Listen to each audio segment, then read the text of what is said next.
had no physical accomplishments. Ano po ba ang ibig sabihin nun? Ghost po ba ito?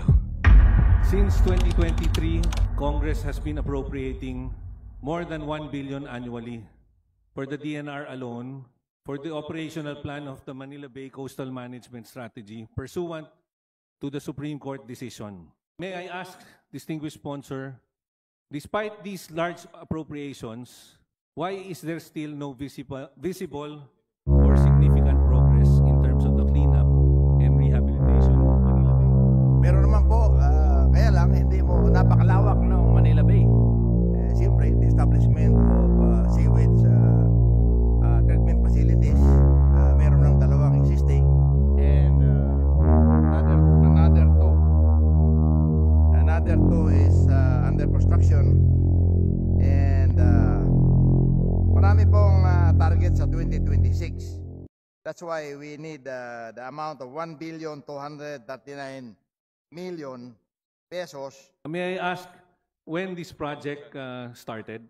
2000, ending of 2008, beginning of 2009. I have here the operational plan. Ito po yung sinabmit sa akin from the first from our budget briefing prior.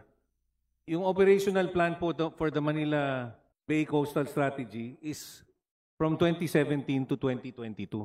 2017, Mr. Speaker? Yes. Ito po. Okay. Ito po yung operational plan. Pero kaya ko po tinatanong, if we've been funding it since 2009, ano pong plano yung sinusundan natin nun? And if the coastal strategy plan ends by 2022, ano po yung susundan natin na plano or sinusundan natin na plano from 2023 up to the present? Within this year, matatapos po yung updating ng pinakita mong plano, then maybe we can reconcile and DNR is gladly willing to submit, Mr. Speaker.